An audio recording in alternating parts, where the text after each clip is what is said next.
Muy buenos días a todos. Plantel Conalep Obregón les da la bienvenida a este ciclo de conferencias Sembrando Historia, Historia y Vida, la biografía. Es un gusto para nosotros tenerlos el día de hoy aquí, en donde nuestros alumnos, alumnas, docentes, personal, tendremos la oportunidad de tener la dicha de escucharlos. Alumnos, aprovechen esta oportunidad que el Gobierno de México y el Instituto Mexicano de la Juventud nos presenta. Que sea un día de éxito. Bienvenidos. Muchas gracias, directora. Bueno, de nueva cuenta, agradecerles su presencia, chicos, chicas, que se hayan tomado un ratito de su horario habitual para poder acercarse a esta actividad que venimos coordinando desde el Gobierno de México a través del Instituto Mexicano de la Juventud y un grupo muy nutrido de historiadores y historiadoras que pertenecen a distintas instituciones como el Archivo Agrario Nacional, la UNISON, el Fondo de Cultura Económica. Y quiero platicarles por qué estamos aquí de manera muy breve, y es que, o más bien me gustaría arrancar preguntándoles si ustedes conocían al Instituto Mexicano de la Juventud. ¿Alguien había escuchado hablar de esta institución? ¿No? Bueno, eso no es culpa suya, eso es culpa de nosotros, digamos, como entidad pública, pero justamente a partir de este nuevo gobierno hemos querido o estamos cambiando esa realidad. En lugar de que sean las jóvenes y los jóvenes quienes se acercan al instituto, somos el instituto quienes nos acercamos a ustedes. Por eso es que ahora venimos presentando este ciclo de conferencias para que ustedes puedan acercarse a lo que es esta actividad académica, pero también que sepan que existe un Instituto Mexicano de la Juventud que está interesado en la organización de los jóvenes. En ese sentido se les compartieron unos volantitos que, entre otras cosas, tiene una invitación a que puedan formar parte de los comités de jóvenes por la transformación. A través del código QR ustedes pueden ingresar al registro y de esta forma poder ir sumando más actividades, en este caso al Conalep Ciudad Obregón. En ese sentido, yo agradezco de nueva cuenta su presencia y me gustaría cederle la palabra a nuestros ponentes. Muchas gracias. Bueno, si me lo permiten, en la medida de lo posible voy a presentar a los asistentes. Contamos con la presencia de nuestros ponentes, los historiadores. Nos acompaña María del Sol Morales Sea. Un fuerte aplauso, por favor. También contamos con la presencia del historiador Pedro Salmerón Sanjines. Un fuerte aplauso, por favor. También contamos con la presencia del subdirector de investigación del Instituto Mexicano de la Juventud, Uriel Jarquín. Un fuerte aplauso, por favor.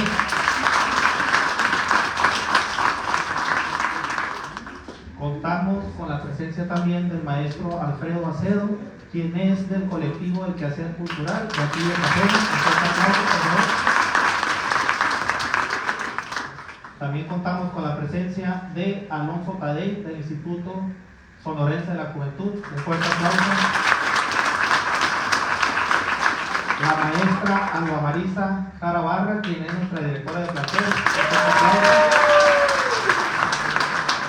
Si me lo permiten, a continuación voy a dar una breve reseña de nuestros ponentes, quienes son María del Sol Morales Sea y Pedro Salmerón Sanjines. María del Sol Morales Sea es licenciada en Historia por la UADY, maestra de Ciencias Sociales por la UAC, doctora en Historiografía por la UAM Azcapotzalco. Ha impartido clases a nivel media superior y superior en la Universidad de Guanajuato, UADY y en la Universidad de Sonora. Además es autora de diversos capítulos de libro, artículos en revistas especializadas y de divulgación. Pertenece a la Red de Mujeres Investigadoras por la Ciencia Abierta. Sus líneas de investigación son la formación de la identidad nacional y regional, los encuentros entre cine, historia y literatura, así como la traducción intersemiótica. Bueno, un fuerte aplauso. Esta es la breve reseña de nuestra historiadora María del Sol Morales Sea. A continuación, doy una breve reseña de nuestro historiador Pedro Salmerón Sanjines, quien es doctor en Historia por la UNAM, Es autor de 14 libros sobre la historia de México. Actualmente dirige el Archivo General Agrario y coordina la red de historiadores Sembrando Historia. Un fuerte aplauso, por favor. Alumnos, aprovechemos esta oportunidad de aprendizaje. A continuación, le cedo la palabra a nuestros historiadores. Gracias, buenos días. Gracias al CONALEP, señor Obregón, y a su directora y a sus profesores, y a ustedes por estar aquí. Hablando de algo que yo creo que ustedes pensaron que ya no iban a tener que revisar, que es historia. Puedo apostar que casi todos ustedes se aburrieron en sus clases de historia de la secundaria, ¿cierto o no es cierto? ¿Sí? El problema, hace rato decía Oriel, que el problema de que ustedes no conozcan qué es el INJUVE no es de ustedes, sino del INJUVE. El problema de volver aburrida la materia que habla de todas las cosas que nos emocionan cuando vemos cine, cuando vemos series, cuando vemos caricaturas, ¿sí?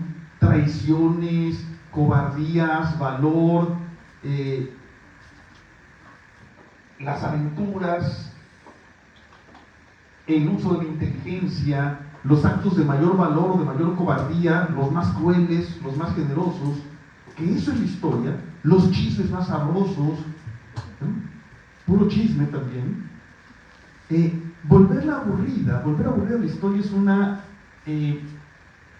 hazaña que hemos logrado más allá de los profesores de historia, los que diseñan los planes de estudio, que les enseñan cosas que no tienen nada que ver con la vida de ustedes, ¿sí? Cuando estudian historia, la mayor parte de los jóvenes estudian cosas que no les sirven en su vida y que no tienen nada que ver con su vida, ¿cierto o no es cierto? Y que además utilizan solo una parte de la inteligencia humana, que es la memoria. Y que decían algunos que la memoria es el intelecto de los brutos. Lo que queremos nosotros hacer con esto es sacar la historia de esa casilla y tratar de mostrarles cómo la historia puede ser apasionante y cómo a través de la historia pueden acercarse a muchas otras vidas, además de la que ya tienen ustedes, y enriquecer su propia vida con estas pasiones, aventuras, traiciones, amores, sexo, todo lo que sexo, vino, todo lo que nos interesa o nos llama la atención. Y hoy elegimos para contarlo una manera distinta de acercarse a la historia, porque la historia no solo son los libros. Ahí traigo unos a la venta, al rato hablamos de ellos, para que se los lleven baratos y autografiados. Sino hay muchas otras maneras de acercarse a la historia, y mi colega, la doctora Sol, les va a contar cómo hay muchas maneras de acercarse a la historia, más allá de la que nos aburrió en la secundaria. Gracias. Bueno, quiero primero presentarme así. Nada más díganme Sol, porque lo que vamos a hacer el día de hoy es hablar un poco más en charla, no voy a hacer una conferencia como tal. Entonces, quiero que ustedes también den su punto de vista y participen. ¿Sí me puedo poner? A ver, ¿a cuántos de ustedes les gusta la historia? Ahí hay dos personas. Ahora, ¿cuántos de ustedes ven series? Bueno, ¿cuántos de ustedes han visto series biográficas? Como la de Luis Miguel, como la de Jenny Rivera. ¿Ven que les gusta la historia? Las biografías son una forma de historia. De hecho, es una forma de historia que es muy accesible a todos, porque todos tenemos interés por conocer la vida de alguien al que admiramos o alguien que nos parece interesante. Y como comentaba Pedro, pues nosotros como historiadores tenemos que buscar la forma de llegar a ustedes. Entonces, esto no es nuevo, la biografía ha sido uno de los géneros que más han desarrollado los historiadores. Y la novedad con la que nos encontramos actualmente es que esta biografía sigue siendo muy exitosa. fue en su momento exitosa como libros, también ha sido exitosa como radionovelas, como telenovelas y actualmente como series o biopics, que son como estas películas breves de biografía. Entonces, lo que estamos presenciando actualmente es un auge de las biografías. Tan grande es el auge que a veces nos preguntamos, bueno, ¿y cuál es el criterio para que alguien merezca una biografía? ¿Cuántas biografías han visto ustedes? Porque esos son al final de cuentas. A ver, ¿cuántas han salido? A ver, díganme nombres. ¿De cuáles han visto? Está desde películas como la de Freddie Mercury, está la biografía de Juan Gabriel, está la de José José, pero también tenemos telenovelas como El Cártel de los Sapos, tenemos El Patrón del Mal. ¿Cuántas? A ver, ¿cuáles han visto ustedes? Díganme nombres.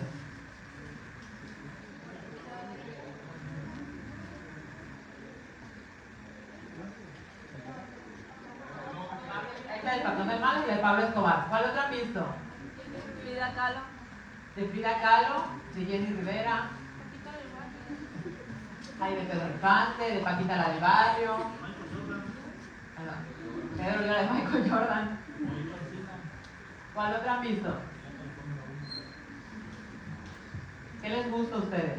Porque hay muchos tipos de biografías, hay películas, hay series, hay más como telenovelas. Y cada una de ellas tiene un enfoque diferente, ¿no? La siguiente, por favor.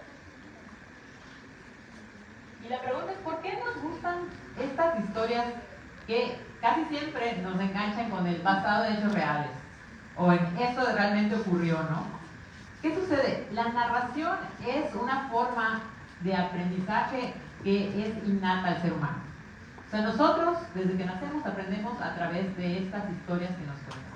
Pueden ser historias muy sencillas, como los cuentos infantiles, o pueden ser historias más en forma, como pueden ser las que ven en la escuela, ¿no? Como, Historia de México. Entonces, todos son relatos. Estos relatos nos entretienen. Entonces, esta es la ventaja, que no nos parece aburrido porque de alguna forma nos enganchan con la trama, ¿no? ¿Qué va a pasar con el hijo? ¿Qué va a pasar? ¿Se va a enamorar de fulanito? ¿Se van a casar? ¿No se van a casar? Entonces, todo esto es algo que nos gusta. ¿A ustedes qué es lo que más les gusta de estas biografías? O de estas bioseries. ¿Cómo deciden ver una bioserie o no? También está la de Gloria Trevi. De hecho, muchas. Hemos perdido la cuenta. Ya va a salir la de Marisela.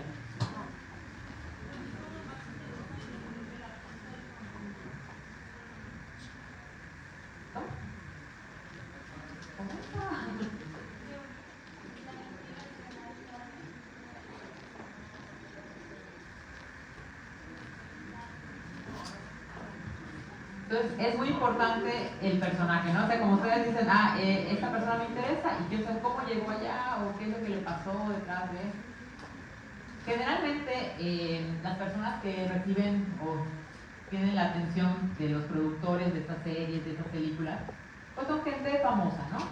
Ahora, ¿quién es famoso en cada contexto y por qué sería importante que los demás aprendamos? Porque al final de cuentas, eso es algo muy importante.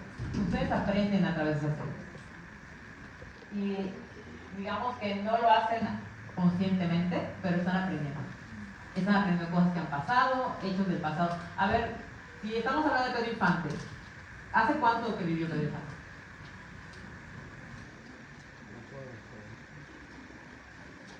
Ya hace bastante, de hecho, creo que ya tiene más de 100 años que nació. Entonces, no es alguien nuevo, por decir, no es alguien que tenga su edad. No es eso necesariamente lo que los conecta. Los conecta el hecho de haber vivido muchas cosas que quizá en su momento ustedes piensan que van a vivir, o que les parece que se puede replicar, o que puede ser importante. Entonces, también está la historia al final. Es que son muchísimas. ¿Qué podemos saber de esto? Bueno, que mucho de eso que sucede nos van a dejar aprendizajes y están interiorizándose en nosotros cada vez que vemos estas series.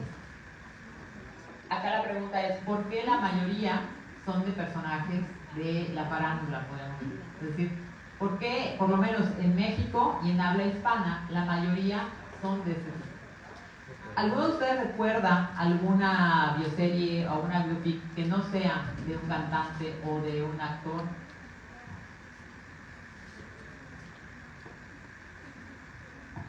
La película, una pregunta, la película de Napoleón, ¿cuenta como biografía? Sí, es un biopic. Ah, Bueno, está Napoleón, por ejemplo. La de Frida Kahlo que comentaron por allá, si no es. No es una pintora, pero no es una artista. ¿Algún otro que recuerden? ¿No? La siguiente. Bueno, uno de los problemas, digamos, que nosotros vemos como historiadores al enfrentarnos a estas bioseries, no es en sí la bioserie que, como decimos, todas estas narraciones nos enseñan cosas, aprendemos cosas a través de ellos. Inclusive hay unas que están muy bien hechas y te marcan o te señalan relaciones, por ejemplo, políticas entre las personas del medio del espectáculo y el gobierno mexicano. No sé si alguno ha visto algo de eso.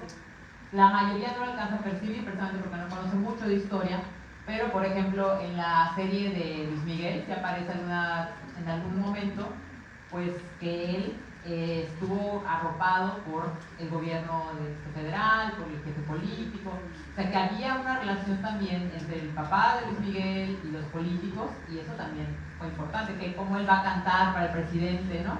Y ese tipo de cuestiones. Entonces, muchas veces sí tienen un poquito más de contexto, pero lo que hemos visto en Latinoamérica es la aparición o el auge de figuras que, aquí la pregunta ¿es bueno hacer un biopic de narcotraficantes? ¿Cuántos de ustedes han visto alguna de esas? Todos, ¿no? Y eso es, o películas, y eso es algo que nos preocupa y nos ocupa como análisis de decir, bueno, ¿qué imagen tiene el mundo para empezar de los latinoamericanos? Les voy a decir que es esa. Pero dicen, ¿por qué piensan que somos narcos? Bueno, porque es lo que nosotros producimos y nosotros también consumimos. Pero esto no es algo que nada más digas, bueno, es que es un gusto que yo tengo. Recuérdense que cuando ustedes observan, cuando ustedes ven una película o una serie, también están aprendiendo.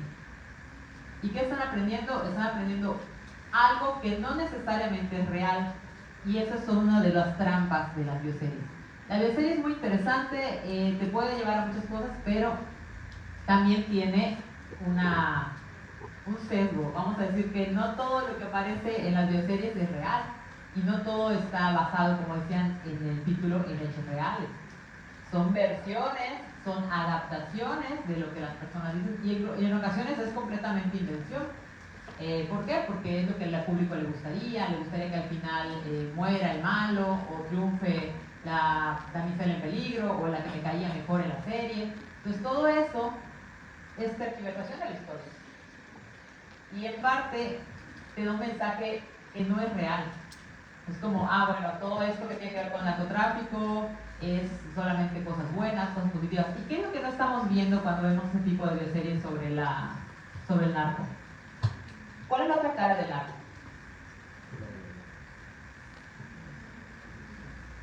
La violencia, por ejemplo, que ahí sí ustedes viven, nosotros como mexicanos vivimos. Esa que no aparece cuando ellos están en una fiesta y se están pasando bien, pero que tú sabes que está cimentado en el sufrimiento de los demás. Pero eso no vende, eso no lo vamos a ver tan reflejado en la serie, quizá en algún personaje o le pase a alguien, pero eso, la magnitud del daño que provoca eso, jamás lo vamos a ver a ver. Entonces, ese es el problema con este tipo de discursos que manejan. Les decía, la del patrón del mal, de Pablo Escobar, es como de los más conocidos. Igual, no es nuevo, o sea, Pablo Escobar vivió todo esto hace varias décadas, no es que pasó ayer. Y esa es otra problemática que tenemos con el narco. La forma en la que se hace un discurso romantizado a través de estas narcoseries o estas bioseries, porque muchas veces son como de un narcotraficante, ¿no? Pero esas circunstancias que se dieron para que ese narcotraficante subiera ya no existen. Porque no fueron de hace 2 años, de hace 3 años, fueron hace décadas. Ya no son esas y ya no podría volver a ocurrir eso. Entonces, esa es otra cosa que, si aprendemos eso como un camino viable, en realidad nos estamos engañando. Porque ese contexto social en el que se dio ya no existe.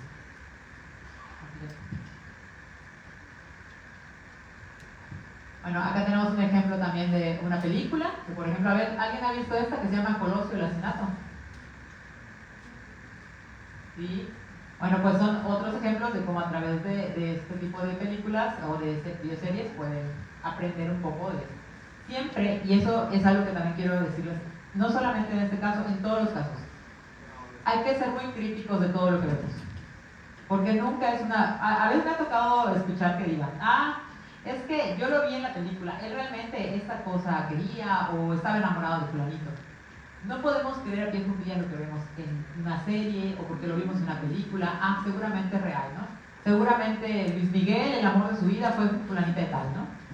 Pues eso no es así. O sea, realmente es una historia creada, una ficción. Y no podemos saber a ciencia cierta hasta qué grado es real, ¿no?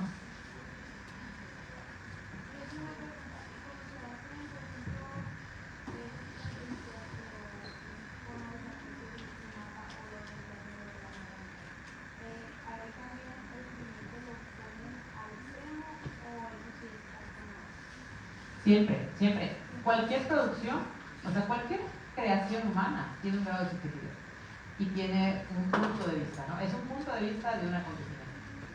También puede haber casos en los que sea de lo que extremo.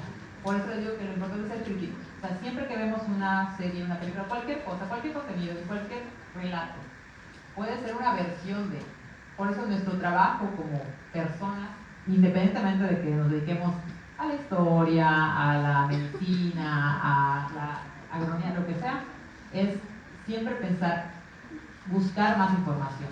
O sea, no quedarnos con eso, porque muchas veces hay cosas completamente tergiversadas, a veces se apegan más a los hechos, o sea, es como decir, si esto realmente me interesó, investigar más. Estos trabajos pueden servir muchísimo como para detonar, o sea, como, me interesó este personaje, voy a averiguar más. A lo mejor esta persona al final no se casó y tuvo una boda feliz, como me dicen en la película. A lo mejor fue todo lo contrario, o se quedó con otra persona, bueno, puede pasar muchas cosas. La siguiente, por favor.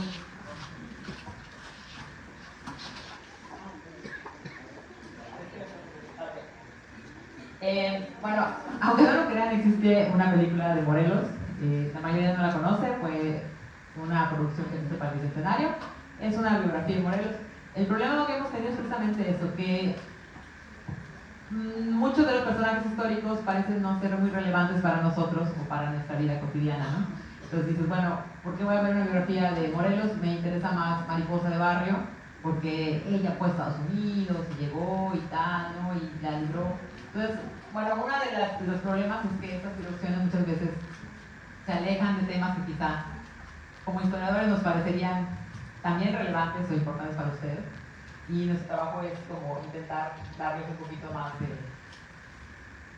de elementos para traerlos a ustedes a este tipo de historias. Bueno, la siguiente. Otra cosa que quería comentar respecto a esto es que el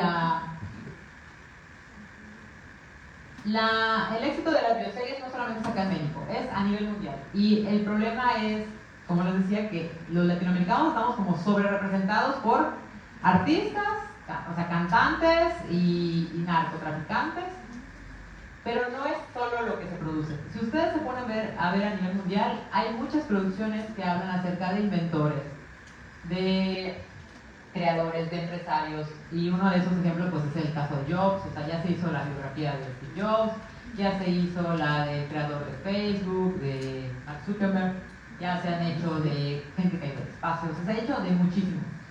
No es algo único, es algo que se ha dado a nivel mundial, y bueno, ustedes también podrían acercarse a este tipo de historias para salir un poco de esa burbuja de, bueno, todo lo que existe es esto que vemos en Latinoamérica como las principales producciones. ¿Alguno de ustedes recuerda, por ejemplo, la de Napoleón? Sí, es una de ellas, que es la producción del biopic más famoso del momento, o más reciente, de gran producción. ¿Han visto alguna otra? Les comentaba que estaba también la de Freddie Mercury, por cierto.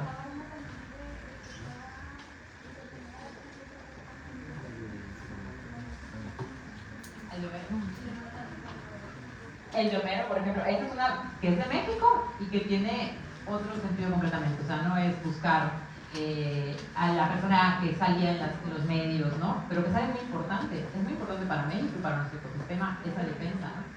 Entonces, sí, encontrar ese tipo de opciones que se salen de lo que es mainstream, de lo que está en tendencia, porque eso es lo que quieren estos productores. Es como que, esto es como la comida chatarra. Es muy fácil venderla. ¿Por qué? Porque tiene esos aditivos que son adictivos. Pero si tú le pides a las empresas comida de mejor calidad, ellos te lo tienen que dar. Si tú como consumidor sigues consumiendo eso que no es buen alimento, vamos a decir, pues te van a seguir produciendo lo mismo. Eso es lo que pasa con las series de narcos. Claro, porque ellos dicen, esto es lo que vende y eso es lo que te van a dar. Pero a medida que uno mismo intente consumir otro tipo de productos, otro tipo de contenidos, pues puede haber más diversidad y enriquecer.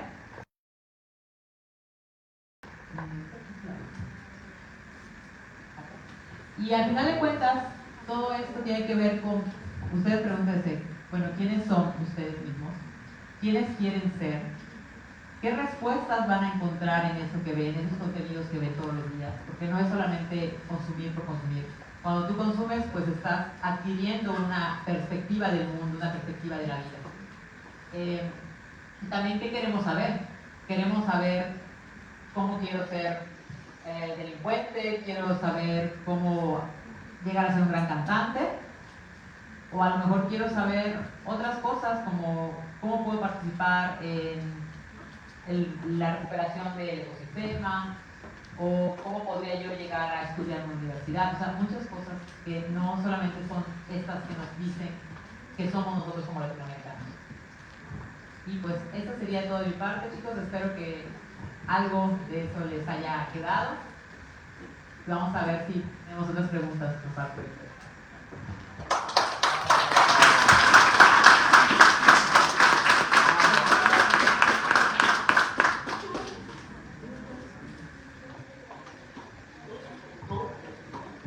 Todo el pasado humano es historia.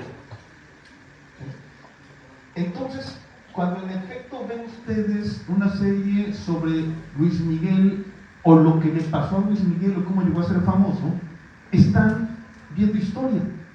Y cuando ven historia, como les decía yo hace rato, no están viviendo ya solamente su vida. Ustedes están haciendo suya otra vida. Y esa otra vida, si la serie realmente les gustó, lo mismo con la fantasía.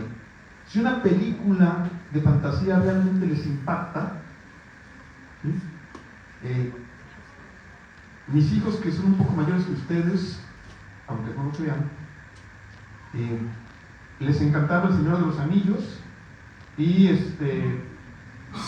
Harry Potter. No sé si a ustedes todavía les tocó, pero si tú ves la historia de Harry Potter, estás haciendo tuya otra vida si realmente te impacta, u otras vidas, y estás aprendiendo cosas que nunca vas a vivir, y en este caso literalmente nunca las van a vivir, porque como ustedes saben, la magia no existe. ¿O sí existe?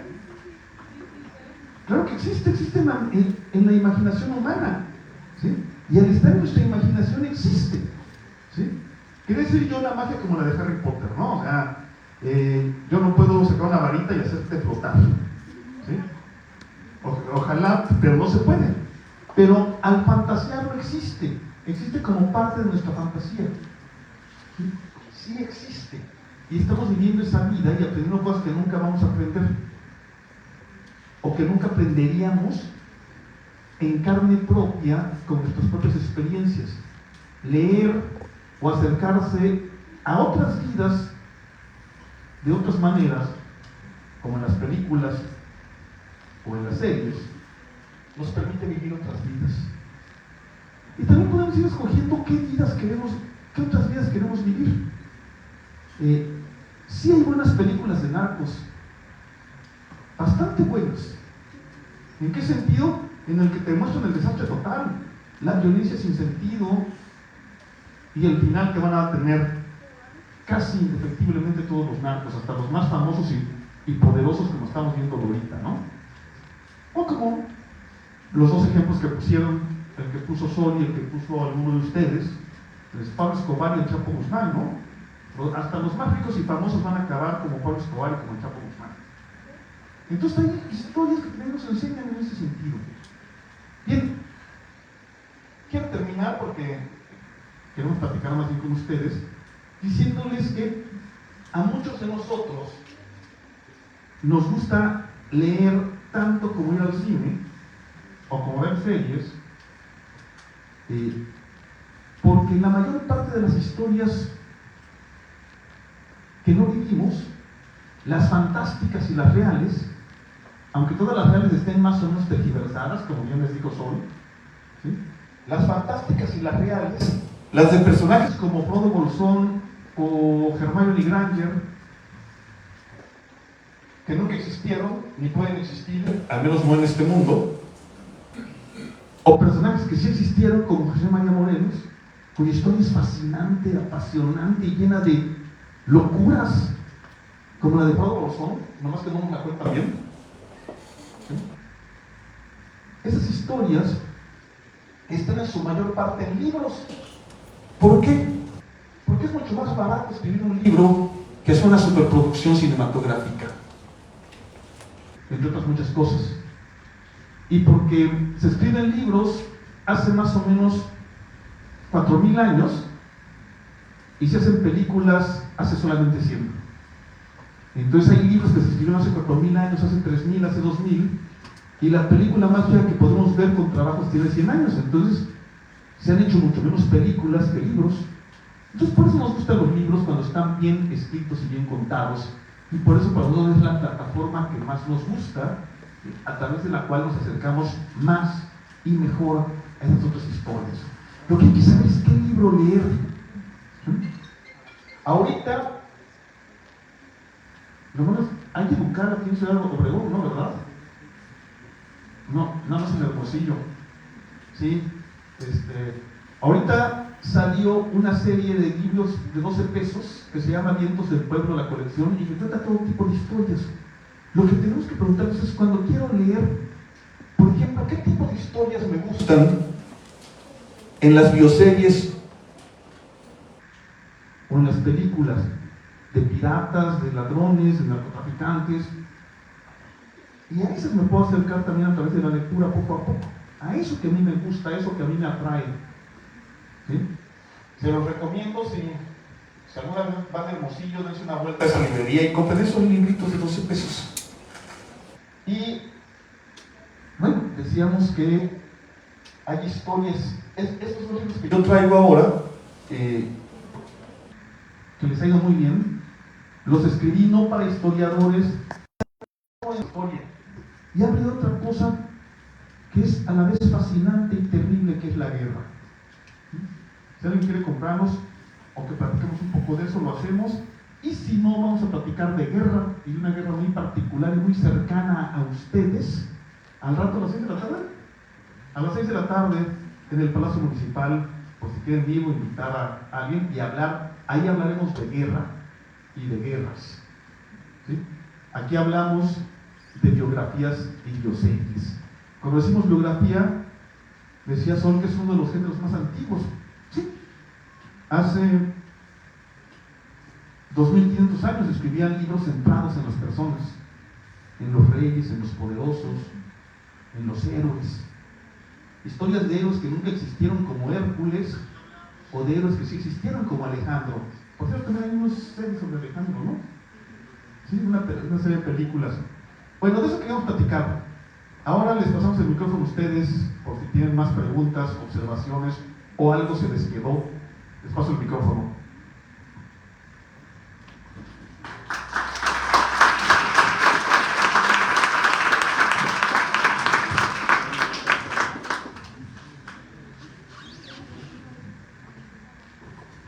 Bueno, pues bienvenidos, maestra Patricia Portillo, de aquí del plantel.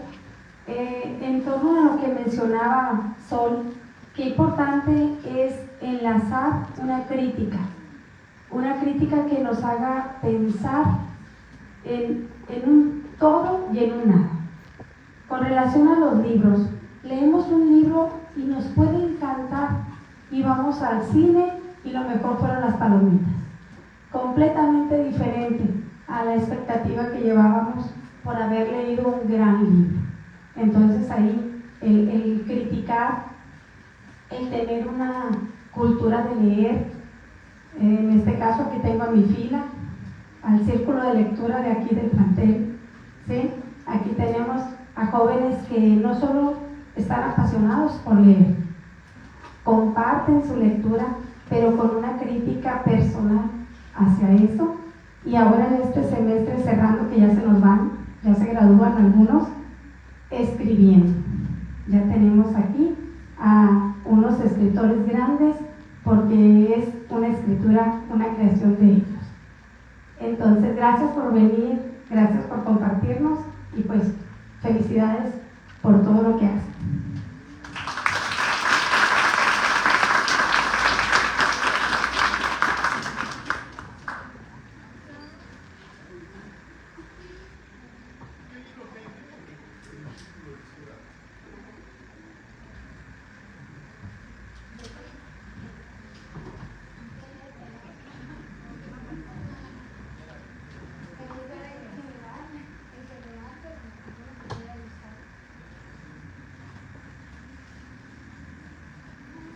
Pues yo estuve hablando sobre un libro que se llama El psicoanalista de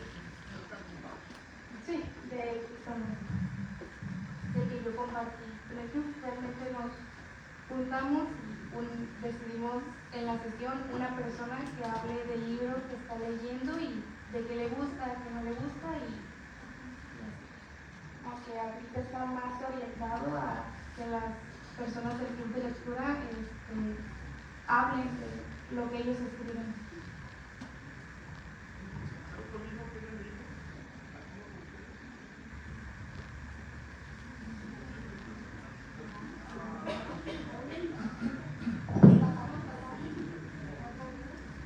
Pues el otro libro que hemos leído varios de aquí y le hemos llorado hasta ahorita se llama Boulevard.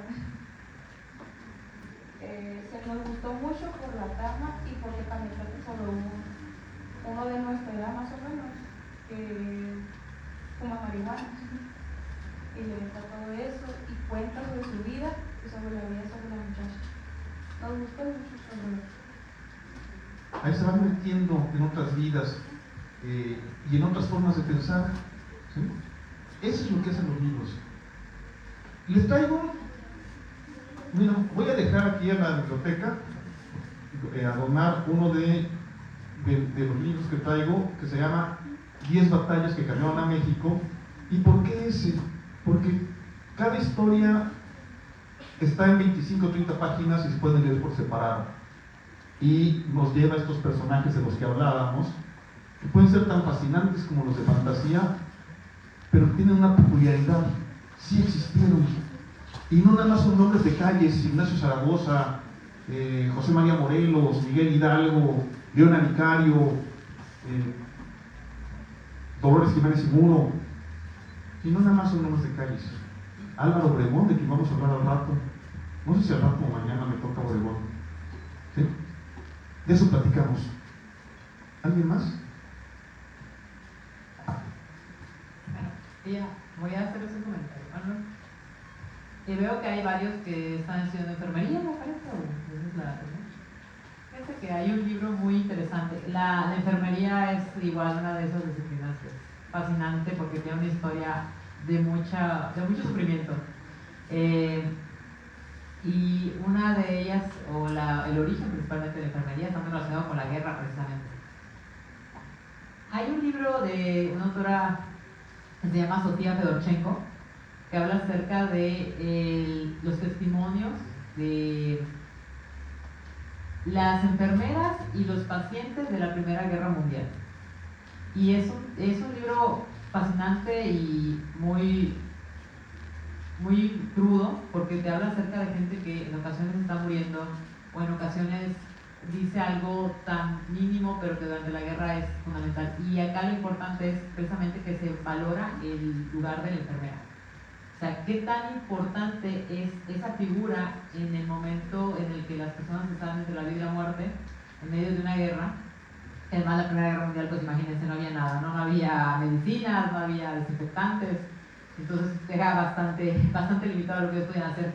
Y esta autora recoge sus testimonios de lo que ellas recuerdan que vivieron durante, y son mínimos, o sea, son fragmentos de historias ahí, como que me encontré con el soldado fulanito y me dijo esto, ¿no?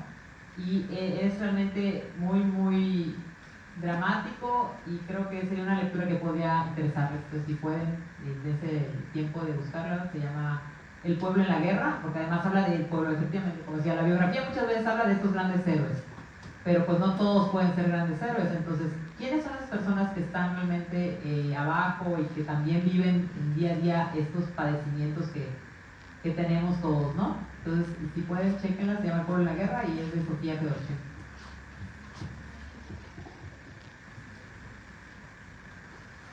¿Alguien más? ¿Algo más? ¿Alguna duda que les haya quedado sobre historia en sus tiempos de secundaria? Es que hace poco mencionó que iba a traer libros para vender, quisiera saber de los temas que tratan los libros. ¿De los temas de perdón? Es que al principio dijo... Sí, los que yo traigo. Sí, como dije, uno es el que les voy a dejar uno en la biblioteca, pero también así es el que lo quiera llevar. Se llama 10 batallas que cambiaron a México. Y de lo que hablo en ese libro son de 10 momentos particulares. Una batalla, ahora le decimos batalla a cualquier cosa, pero una batalla es cuando dos ejércitos principales combaten entre sí. Cuando después de muchos movimientos y maniobras de los ejércitos, sí, finalmente se encuentran los ejércitos. Todo en la guerra parece estar encaminado a la batalla, y en la batalla pasan muchas cosas. En las batallas, que es este pequeño momento en un lugar determinado, en un tiempo determinado, como si fuera una obra de teatro, puede presentar lo mejor y lo peor de los seres humanos en el mismo tiempo. O sea, el sacrificio, la generosidad, el honor, como por ejemplo las enfermeras, que son personajes centrales en las batallas, o inmediatamente después de las batallas, ¿sí? El valor, la entrega por un ideal por los otros, lo mismo que la crueldad, la cobardía, la sevicia, las violaciones masivas, ¿sí? Todo, o sea, como si todas esas pasiones humanas se encerraran en 2 días, en 20 kilómetros. Y además hablo de batallas que cambiaron la historia de México. Ese es el libro que traigo, y el otro es una sola batalla, pero una batalla mucho más grande, que es la batalla por Tenochtitlan, que es una crítica al cuento que nos contaron sobre la llamada conquista de México, cuando nos contaron que porque una ciudad que queda a más de 1000 kilómetros de aquí fue conquistada por unos señores, ya todo México fue conquistado, o ya todos descendemos de esa historia. No, la verdad es que la mayoría de nosotros tenemos mucho menos que ver con esa historia de lo que nos contaron. Esos son los 2 libros que traigo aquí, a 100 pesos cada uno, y se los llevan firmados.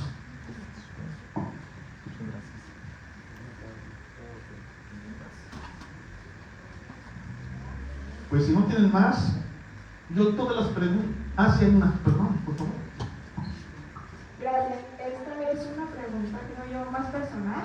Quisiera saber, más que cómo iniciaron dedicándose a eso, por qué decidieron continuar. Porque una cosa es, pues, decir, yo quiero hacer esto e iniciar, pero es muy fácil rendirse, y más siendo que la historia es muy... tiene al ser... por ejemplo, la historia, muchas cosas se vivieron donde no había cómo documentar de forma segura los hechos. Entonces hay un trabajo muy largo antes de confirmar o tratar de sacar la versión, pues, definitiva de ese hecho. Entonces pues es difícil. Entonces pues yo quisiera saber cómo hicieron para llegar hasta hoy sin rendirse, sin darse para abajo y todo eso. Voy a empezar a contestar. Creo que eso es parte de lo que pensamos que sucede, pero no, muchas veces quieres rendirte, ¿no? Así es la vida, pues así como a ustedes les pasa, a veces hay días en los que amaneces y dices, o sea, yo creo que ya lo voy a dejar, ya esta vez sí, ya de plano no. Pero la vida es así, o sea, es una sub y baja de momentos en los que te va bien, te va mal, y siempre hay, o bueno, en mi caso por lo menos, hubo un aliciente, ¿no? De que decir, bueno, un día fue muy malo, me dieron malas noticias, no encontré lo que estaba buscando, cualquier cosa, o no encontré trabajo quizá, ¿no?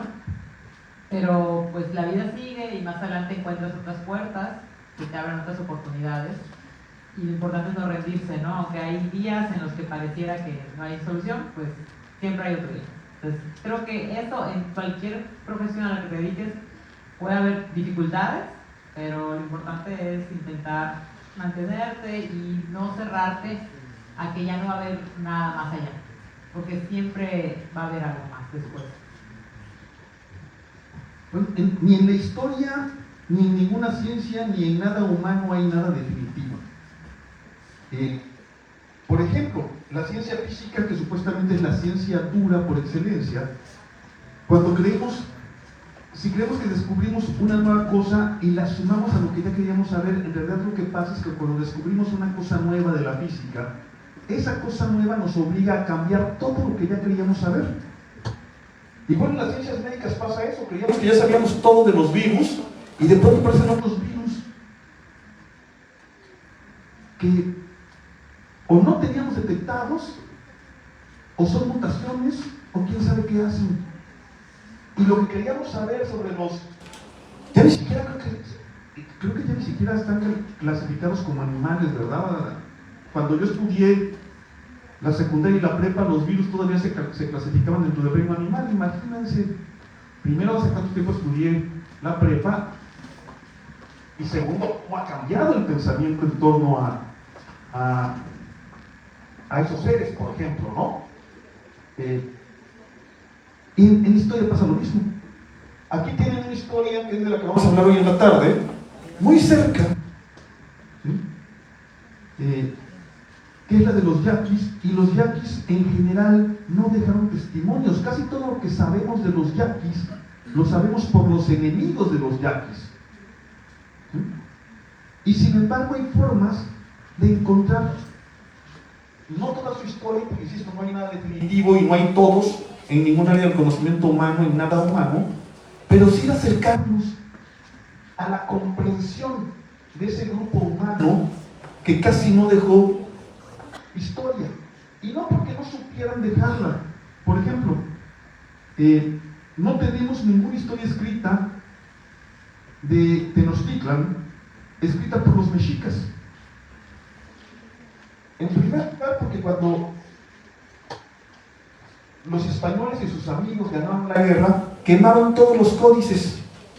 Sí había una historia escrita, pero fue quemada. ¿Sí? ¿Eso nos impide acercarnos a la historia de Tenochtitlan? No. Nos obliga a buscarle por otra manera que no sea por lo escrito. Lo escrito es una sola forma, como quedó claro ahorita en la ponencia de Sol. Lo escrito es una sola forma de acercarnos a la historia. Hay muchas otras. Está la arqueología, están las piedras, las construcciones, lo que se cuenta, la cultura oral. Entonces, ¿cómo me acerqué yo a la historia? Yo me acerqué porque me encantaban las historias de aventuras y de guerras. Y luego descubrí que se podía vivir de eso, y hasta bastante bien en mi caso particular. ¿Sí? Así fue que yo llegué a la historia, y así sigo, aunque a veces sí, como toda profesión, puede ser cansada y desesperante. En general no lo es, o no para mí.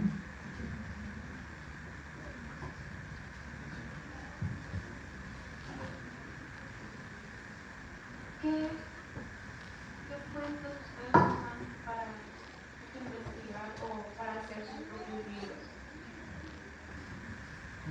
Bueno, eso depende mucho del tema, ¿no? Y aunque, claro, hay historiadores que se centran siempre en un mismo tema, más o menos, en mi caso no es así. He trabajado varias temáticas, y eso me ha llevado, por ejemplo, a los archivos, que es ir allá a convivir con los hongos, que luego uno piensa que no, pero el historiador usa mucho bata, guantes y cubrebocas, porque anda entre cosas, papeles viejos que requieren que tú te cuides de ellos y también cuidarlos.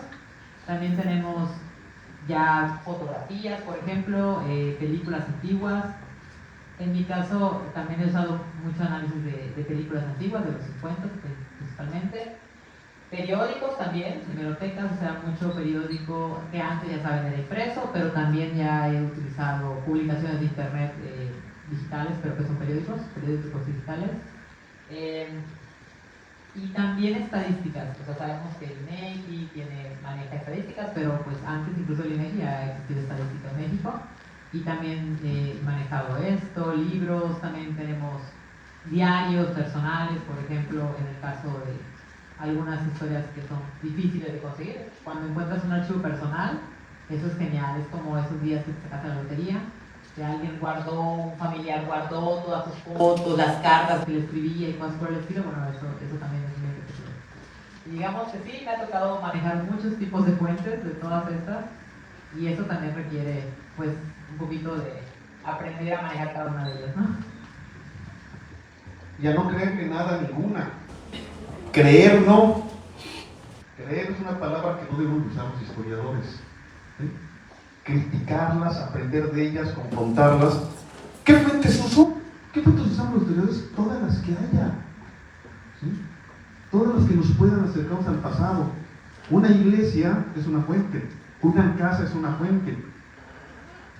Un campo labrado es una fuente si sabemos leerlo. Caminar por la ciudad nos acerca a la historia, o sea, es todo lo que nos puede servir. Así nos acercamos, porque a fin de cuentas, y por eso nos gusta la historia, todo es historia. Ya hablamos de historia de la enfermería, ya hablamos de historia de la música, ya hablamos de historia de las películas, hasta del Chapo Guzmán, que ahí sigue en la cárcel, platicamos, ¿no?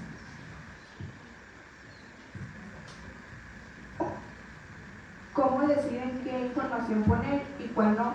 Suponiendo que de 4 testimonios o fuentes, 2 de ellas coincidan en algo, pero las otras 2 lo contradigan. ¿Cómo deciden qué poner y de quitar? Esos son como 3 cursos del primer año de la carrera, ¿eh? O sea, depende del volumen de fuentes. O sea, si tengo 200, no puedo poner las 200. Pero si tengo 4 y 2 dicen una cosa y 2 dicen la otra, lo que hacemos es confrontarlas, ¿sí? Enfrentar una con la otra. Y al final poner las 2 y sacar quién dice esto y por qué lo dice. Interrogamos a la fuente, le preguntamos quién lo dice, por qué lo dice, para qué lo dice, de qué nos quiere convencer. Y así con las otras 4, y al menos yo presento el resultado de esas preguntas que le hago a la fuente, pero pongo las 4, o el análisis de las 4. Pero si son 100, entonces tengo que decir, si son 100 sobre un mismo hecho, generalmente lo que ocurre es que va a haber 3 o 4 posiciones distintas, y entonces cojo a los más representativos de cada posición, de cada opinión, y hago eso también. Al menos con la historia militar es relativamente fácil, relativamente. Bueno, eso es algo que llamamos la crítica de fuentes, y es precisamente la diferencia entre un libro de historia y una novela histórica, por ejemplo. Si tenemos esto que comenta Pedro, que es bueno, como yo como historiador no puedo estar segura de ninguna, que no podemos estar segura nunca, pero digamos que no podemos determinar cuál sería la más verosímil, la más factible, porque las 2 son posibles. Tendríamos que poner las 2 y explicar cuál es el argumento de una, cuál es el argumento de otro, que está detrás de una versión, que está detrás de otra, y generalmente lo dejamos así como para presentar lo que nosotros encontramos y que ustedes como lectores se formen también su criterio y dejarlo abierto. Igual más adelante aparece otra fuente que diga, bueno, esto sí era la versión más fidedigna del hecho, y pues esto es lo que a muchos no les gusta de los textos de historia, Porque me dicen, pero entonces, ¿qué pasó? Bueno, es que es difícil saber qué pasó, es a ciencia cierta, ¿no? Y por eso es en ocasiones más sencillo para muchos leer algo que pareciera que está redondeado, es decir, que no hay ninguna duda de cómo estuvieron los hechos, y eso, pues, para muchos es como mejor. No es necesariamente lo mejor en términos generales, porque como les decía, lo mejor es que nosotros nos pongamos nuestro propio criterio, pero sí hace más fácil entender un hecho, porque es lineal, digamos, ¿no? Es decir, tenemos una explicación lineal de por qué pasó algo, a diferencia de que te doy 4 opciones, y luego tú búscale, ¿no? Y tú mismo piénsalo, pues como que requiere un poquito más de esfuerzo.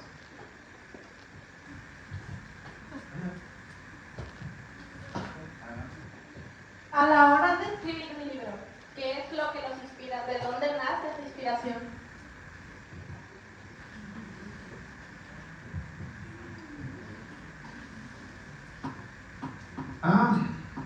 ¿Por qué sos tú primero? Creo que más que decir, bueno, voy a escribir un libro, generalmente surge una duda, ¿no? Así como que alguna curiosidad. El historiador creo que tiene que ser por naturaleza muy curioso, de decir, oye, ¿por qué pusieron este monumento aquí? ¿Y ustedes por qué usan la ropa de tal forma? Entonces, esa curiosidad es la que nos lleva a investigar. Puede ser cualquier cosa, hay historia, como decíamos, la historia está en todas partes, ¿no? La historia es algo omnipresente. Entonces, generalmente es algo que a nosotros nos interesa en particular, nos parezca importante y nos apasione. Porque eso creo que es lo que más mueve al historiador, ¿no? Si realmente no es algo con lo que esté muy convencido de que es importante, que le va a invertir muchísimo tiempo de investigar, como dice, no, porque está en todas partes, pero al mismo tiempo requiere mucho esfuerzo. Entonces, en realidad creo que es ahí, muchas veces puede ser intentar solucionar un gran problema, como podrían ser los textos de Pedro, pero no necesariamente así. Puede ser algo más local, algo que pareciera más regional o que no implica tanta investigación a nivel nacional, por ejemplo, pero que también es algo importante para la comunidad, es relevante para ti y para el resto, ¿no? Entonces yo creo que de ahí es donde vienen generalmente las preocupaciones. Por eso me preguntan a mí, yo siempre veía películas y decía, bueno, y cuando yo veo películas estoy aprendiendo esta versión de los hechos, y a partir de eso empecé a estudiar las películas históricas y todo lo que tiene que ver con eso, ¿no? En mi caso, bueno, a mí me apasionan un montón de cosas de la historia. Y en mi caso creo que los libros a los que mejor les ha ido, o sea, los libros con los que mejor me llevo yo como autor y que más libros he vendido, que más gente los ha leído, son libros que surgen de mi disgusto. ¿Cómo de mi disgusto? Empiezo a leer de esas cosas que me gustan, que lo que más me gustaba era la guerra, las aventuras, ¿sí? Cuando tenía la edad de ustedes, ¿sí? Y de pronto leía una historia y decía, es que esto no puede ser así no tiene lógica. Y luego seguía creciendo y avanzando como historiador y seguía leyendo sobre ese tema y decía, no, nos están mintiendo, nos están contando un cuento, y lo peor es que sin querer, porque los que nos contaron el cuento sí creían que la cosa había sido así. Y entonces cuando libros míos como La División del Norte, como 1915, como este libro de la batalla por Tenochtitlan, son libros que nacen de ese impulso. Es decir, nos contaron mal la historia, pero además esa historia mal contada nos hace daño a la comprensión de lo que es México. ¿Eso quiere decir que yo lo voy a contar bien? Eso sería muy soberbio de mi parte. Es decir, que mi versión sí es la buena. Pero sí les puedo decir que explico por qué esas versiones que yo leí y que eran las imperantes no funcionan y por qué están mal contadas. Entonces creo que sale del disgusto contra cosas que digo, así no puede ser. Esas creo que fue mi impulso, pero como lleva una versión de Sol, si escuchan en la tarde también, que va a estar también con nosotros a nuestro colega Pedro Cáceres o al rato a Claudia Morales, van a ver que cada uno va a contestar distinta esta pregunta. ¿sí? Porque de cada uno surgen distintas los impulsos. Dice, hablando de biografías, hay una biografía bien bonita que a todos ustedes les puede gustar, la de Magallanes, que fue el primer ser humano que le dio la vuelta al mundo navegando en un barco de vela. Hace poquito más de 500 años, más o menos por la misma época, o exactamente los mismos años en que llegaba Hernán Cortés a Tenochtitlan. Y el autor de este libro, Stefan Zweig, empieza diciendo, hay muchas formas en las que nazca un libro. Este libro nació por el hastío y el aburrimiento. Y no, dices, ¿cómo que el aburrimiento te lleva a escribir un libro? Que sí, es que yo había salido en un transatlántico de lujo para ir de Sevilla a Buenos Aires, y el tercer día estaba yo aburrido, y entonces me enojé conmigo mismo. ¿Cómo te aburres si tienes todo a la mano?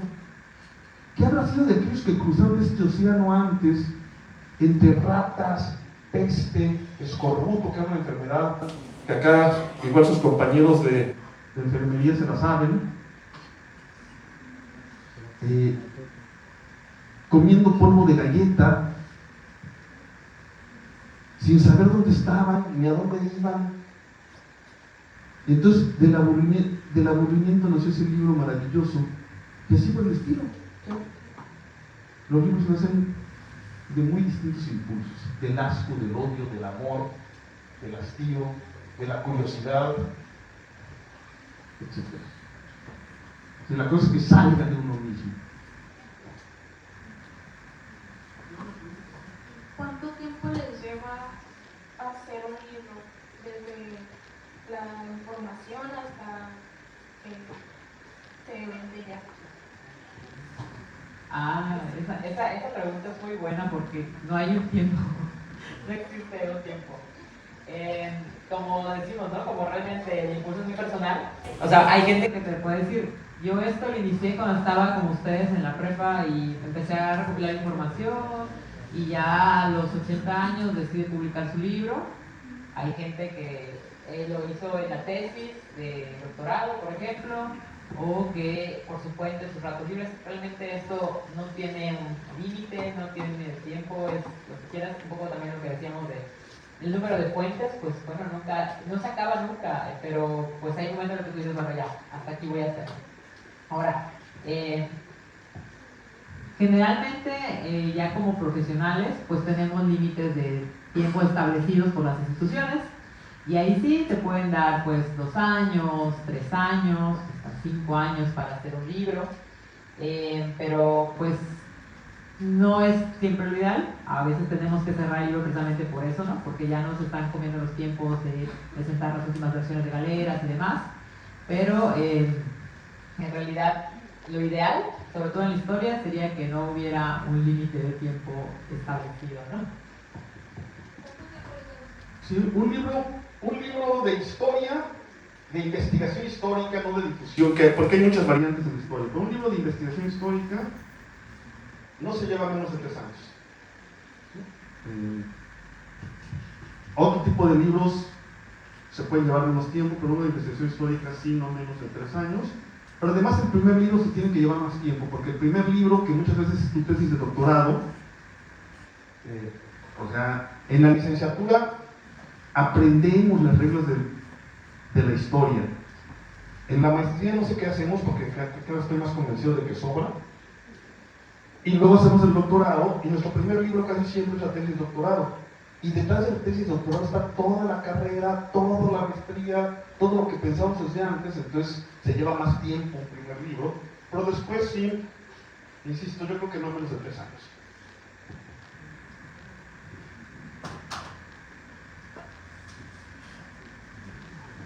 Un par de preguntas más porque queremos cerrar con... ¿sí? ¿Me podría decir el nombre de alguno de tus libros y de qué trata más o menos? Sí, fue lo que contesté hace rato, de las 10 batallas que cambiaron a México, que es el que traigo aquí, y el de la batalla por Tenochtitlan. Pero también, antes de cerrar, les quería dar mi Twitter. Siempre contesto preguntas de historia y preguntas de libros y hago sugerencias. Así que me pueden arrobar en Twitter. Mi Twitter es @historiapedro, todo, no siempre se lo olvidó, @lectorhistoria, todo junto, en minúsculas, lectorhistoria, y ahí me pueden preguntar por cualquier libro, decirme qué les gusta, preguntas de historia. Siempre que me hacen ese tipo de preguntas las contesto. Sí, ahí estoy a la orden. Pero bueno, son estos dos libros los que traigo ahora, ¿no? Las 10 batallas y la batalla por Tenochtitlan.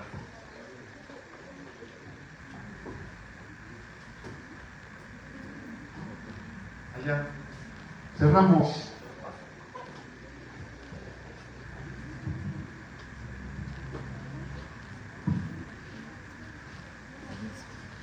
¿Qué desafíos se enfrenta al investigar y escribir sobre la historia? Decir la verdad. O sea, o decir lo que yo realmente creo que es la verdad. Desde mi liar saber y entender creo que es la verdad. O sea, tratar de no mentir. No mentir a propósito. No equivocarme, no dejar que mi subjetividad, es decir, que soy yo, ¿sí? Que mis propias pasiones, mis propios intereses guíen lo que estoy diciendo como historiador. Tratar de evitar eso y tratar de acercarme a la verdad, sabiendo que la verdad es relativa. ¿Sí? Es decir, que toda verdad pertenece a un tiempo determinado y un momento determinado, y que no existen verdades absolutas ni verdad con mayúscula. Mi mayor desafío como historiador es ese, tratar de decir la verdad. Tiene que ver mucho con eso. Sí, creo que, y tiene mucho también que ver con la pregunta inicial que hiciste. Pues en realidad, cuando estudias historia te das cuenta que a mucha gente le gusta la historia y siempre vas a encontrar a alguien que te critique. Y cuando digo alguien es muchas personas. Entonces, efectivamente, el mayor reto para mí es tener todos los argumentos suficientes y saber que va a haber gente que va a decir que yo estoy equivocada, que ella tiene otra versión. Entonces, sí, aunque pareciera que no, es un tema que apasiona mucho a las personas, están matando personas, pero a las personas a las que les gusta, les apasiona. Entonces, siempre va a haber como mucha discusión, y estar listo para esa discusión. Ese es un gran reto para el historiador. Saber que va a encontrar crítica, qué bueno, pero eso también quiere decir que hay que estar preparados. Y hay que tener como 1000 defensas ante las críticas, ¿no? Tener todos los argumentos posibles. Y eso nos lleva bastante tiempo. Bien, esto fue Sembrando Historia, que es un proyecto del INJUVE, es un proyecto del Archivo General Agrario, es un proyecto del Fondo de Cultura Económica. Reitero mi Twitter, @Sembrando Historia, pero también hay historia aquí en Ciudad Obregón. Y antes de irnos, yo querría que Alfredo les platicara un poco de cómo se pueden acercar aquí, qué espacios hay, qué lugares hay para que se acerquen aquí a la historia.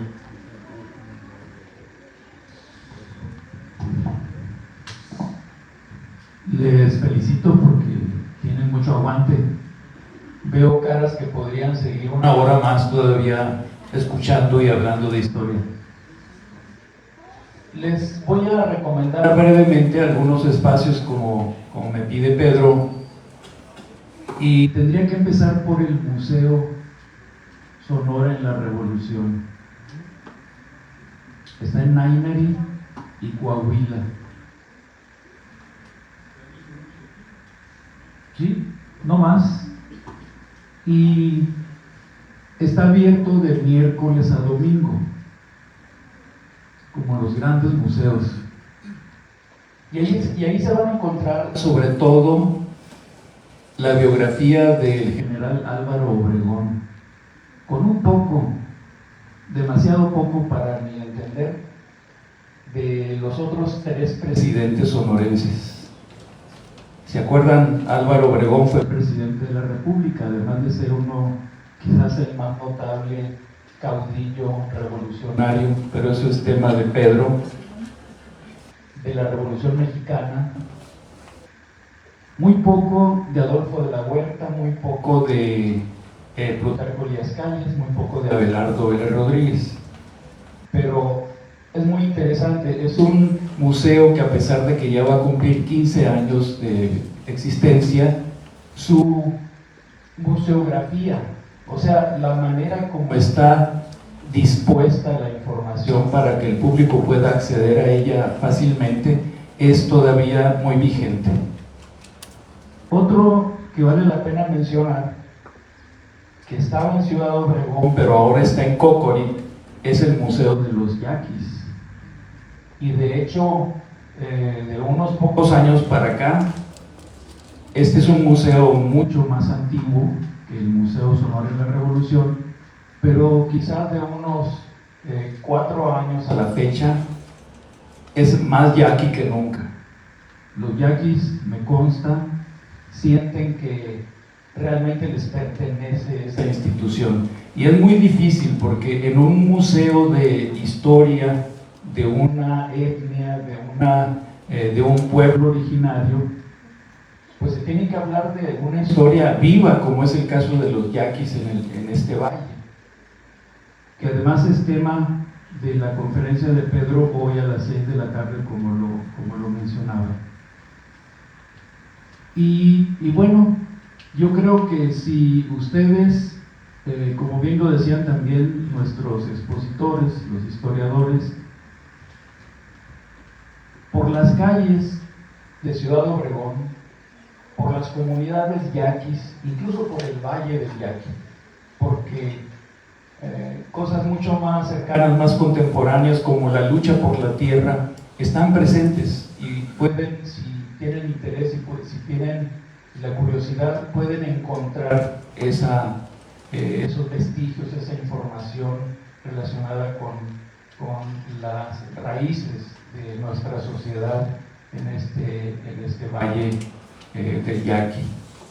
Y bueno, hay una red de museos en el sur del estado bastante interesantes, no todos oficiales. De hecho, quisiera aprovechar brevemente para mencionar que quizás los más sorprendentes espacios museográficos en el sur del estado no son del estado, es decir, no son del gobierno, sino que son la iniciativa de personajes, de personalidades que quizás nacieron con el espíritu del coleccionismo y de la historia, de modo que, por ejemplo, en Tezopaco podemos encontrar un museo local impresionante. En Navojoa, en el Mayo, tenemos ejemplos insólitos. Navojoa tiene 3 museos y los 3 los hizo una sola persona. Obviamente que tuvo la capacidad de hacer confluir muchos esfuerzos, de modo que se diera origen a un museo regional que está en una plaza en la ciudad de Navojoa, un museo que está en la propia casa del autor, del director del museo, y un museo de sitio sobre el valle sobre el río Mayo, muy cerca del lugar donde nació el general Álvaro Obregón. Esos 3 museos, el antropólogo más autodidacta que otra cosa, Lombardo Ríos, se tomó toda su vida para construirlos, y allí están, son un testimonio que no deberíamos perdernos. Navojoa y el Mayo están muy cerca. Y finalmente les mencionaría el museo dedicado a Álvaro Obregón, que está erigido en lo que fue su casa familiar en Guatabampo, en un edificio que ya tiene más de 100 años. Y finalmente, ahora sí, porque se me está escapando algo muy importante, en una comunidad mayo que se llama El Chojoa, allí entre Navojoa y Guatabampo, está una joya, otra joya de este entusiasmo por la historia y por la cultura, que es el museo regional también, pero que tiene muestras incluso de juguetes tradicionales y de culturas de todo el país, en un lugar muy modesto de Chojoa, pero que vale la pena visitarlo también. Ese museo también fue obra de una persona que ya murió, un un antropólogo, sí con estudios, pero que nos dejó ahí toda la pasión que dedicó a su actividad. Y sí, en realidad tenemos mucho que aprender de historia, de antropología, de cultura. Y pues aprovechen cuando tengan la oportunidad. Gracias. Aprovechen ya sea solos o en grupo, organícense en grupo con sus profes. Y ahora sí, esto pues se llama historia. Si alguien quiere el libro, acérquese conmigo y aquí se lo vendo y se lo firmamos. Muchas gracias. Gracias a Juan Anel, gracias a mi